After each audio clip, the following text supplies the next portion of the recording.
สวัสดีครับผมเป็นพี่น้องทุกคนครับผมมาเด้อพี่น้องเอ้ยกินข้าวกินปลานำกันนะครับเนาะมื้อนี้ตำบักหุ่งครับนี่ครับตำบักหุ่งแซ่บๆแล้วก็ผัดนะครับเนาะมาครับมาเมนูง่ายๆครับนี่ข้าวเช้าเด้อพี่น้องเด้อกินเสร็จก็จะได้เปิดร้านแล้วก็ฟังเสียงพิณม่วนๆไปนํกันเนาะครับเนาะ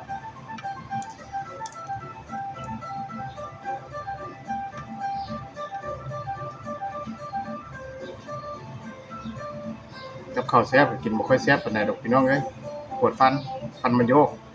เลยอยู่เอ็นเดียวสิออกก็บ่ออกเนาะ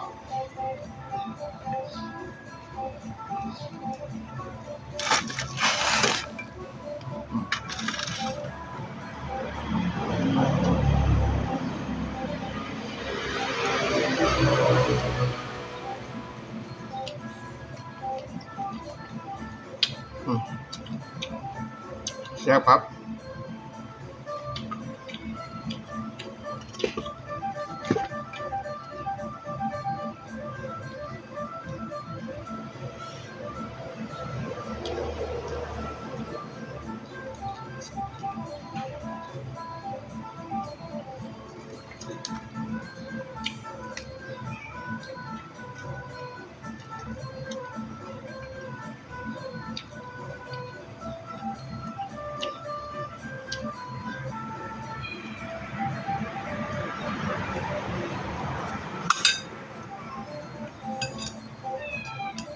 น้ำน้อยๆเดี๋ยวก็เตะเข้าโกรถว่าปวดฟันบ่กินก็บ่ได้เดี๋ยวกระเพาะขึ้นอีก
ไปละ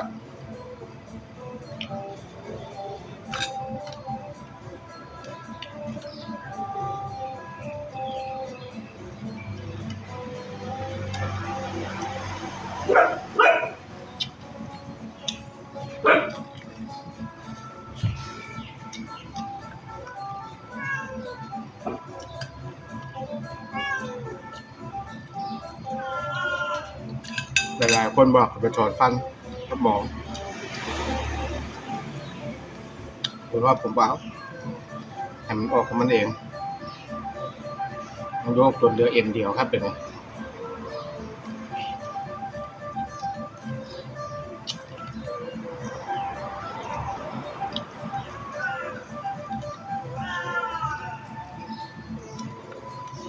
เหลือเอ็นเดียวให้ทรมาน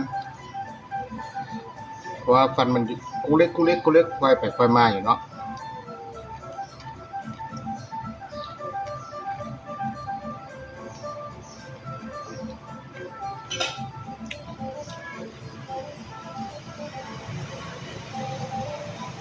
เวลาย่ำนั้นย่ำนี้คือก็เจ็บมันก็เลยย่ำบ่ได้เต็มที่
มือสุดหน่อไม้กินแซ่บๆอยากฟองมากครับสุดหน่อไม้ตำกุ้ง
ยังก็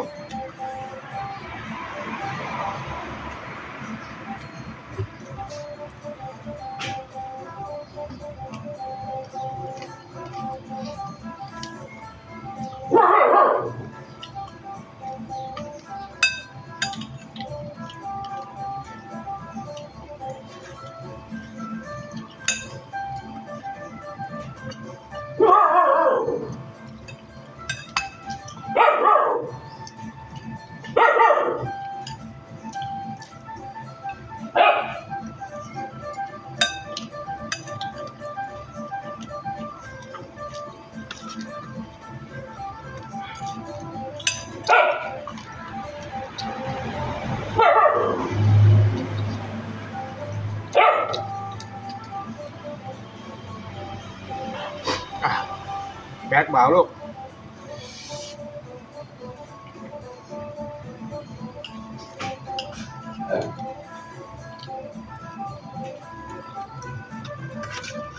แบก